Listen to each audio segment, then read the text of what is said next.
Halo kawan pajak, di video kali ini kami akan menjelaskan tutorial cara pelaporan PPh 23 atas hadiah dengan file impor dari pembuatan bukti pemotongan, pelaporan, hingga pembayaran.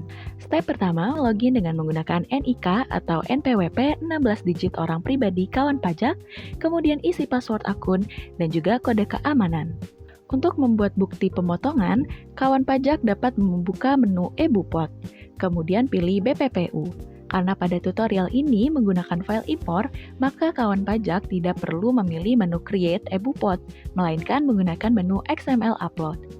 Jika file impor sudah tersedia, kawan pajak dapat langsung mengunggahnya. Namun, apabila belum memiliki file tersebut, kawan pajak dapat terlebih dahulu mengunduh template melalui website www.pajak.go.id. Setelah membuka website tersebut, kawan pajak bisa scroll ke bawah hingga menemukan template yang dibutuhkan, lalu pilih Bupot Unifikasi, BPPU, karena pada tutorial ini akan melaporkan PPh pasal 23 atas hadiah. Setelah itu, klik download file. File yang sudah terunduh dapat dibuka melalui Microsoft Excel. Di dalam file tersebut, kawan pajak akan melihat beberapa kolom pengisian. Silakan untuk diisi NPWP pemotong dengan NPWP kawan pajak, kemudian isi NPWP penerima penghasilan pada kolom yang tersedia. Selain itu, terdapat juga sheet BPPU dan sheet referensi yang berisi petunjuk pengisian start kode akun pajak yang dapat digunakan sebagai panduan. Jika data sudah diisi dengan benar, langkah selanjutnya adalah mengekspor file Excel tersebut menjadi format XML, karena sistem eBupot hanya menerima file impor dalam bentuk XML. Pada video kali ini, file disimpan dengan nama BPPU kelompok 6. Save as type-nya diganti menjadi XML data. Setelah file XML siap, kawan pajak dapat kembali ke website Cortex pada halaman eBupot. Isi masa pajak yang digunakan pada contoh video ini menggunakan masa pajak Januari 2025. Kemudian klik XML Upload, pilih Browse, lalu unggah file XML yang sebelumnya telah dibuat. Jika file berhasil diunggah, sistem akan menampilkan informasi bahwa data berhasil di-upload. Apabila terdapat data yang perlu diperbaiki atau disesuaikan, kawan pajak dapat mengklik icon pensil atau edit. Pada bagian ini, ubah fasilitas pajak menjadi tanpa fasilitas. Kemudian, isi nama objek pajak, yaitu hadiah, penghargaan, bonus, dan lainnya. Selanjutnya, isi dasar pengenaan pajak.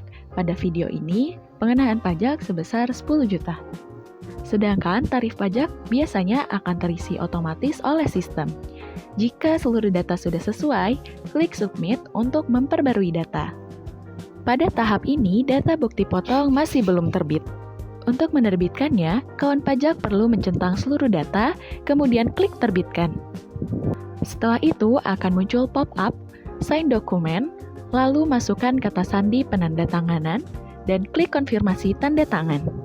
Jika proses berhasil, maka eBupot telah diterbitkan dan siap digunakan untuk proses pelaporan SPT. Step selanjutnya, untuk melakukan pelaporan SPT PPh 23, kawan pajak dapat memilih menu surat pemberitahuan SPT, kemudian klik buat konsep SPT. Setelah itu, pilih menu PPh Unifikasi, lalu klik lanjut. Pada halaman berikutnya, tentukan periode dan tahun pajak. Pada tutorial ini menggunakan periode tahun 2025 bulan Januari. Kemudian pilih model SPT normal dan klik buat konsep SPT. Setelah konsep SPT berhasil dibuat, kawan pajak dapat mengklik icon pensil untuk melihat dan memastikan bahwa pada bagian PPh pasal 23 sudah terdapat data yang sebelumnya telah diinput melalui eBupot. Jika data sudah sesuai, kawan pajak dapat melanjutkan ke tahap berikutnya. Step terakhir, untuk melakukan pembayaran, kawan pajak scroll ke bagian bawah halaman hingga menemukan bagian pernyataan dan tanda tangan. Silakan centang kolom pernyataan, kemudian klik bayar dan lapor. Sekian tutorial pembuatan bukti pemotongan, pelaporan, dan juga pembayaran dari PPh pasal 23 atas hadiah dengan file impor. Terima kasih sudah menyimak. Semoga tutorial ini dapat membantu kawan pajak untuk memahami langkah-langkahnya dengan lebih mudah ya. Terima kasih.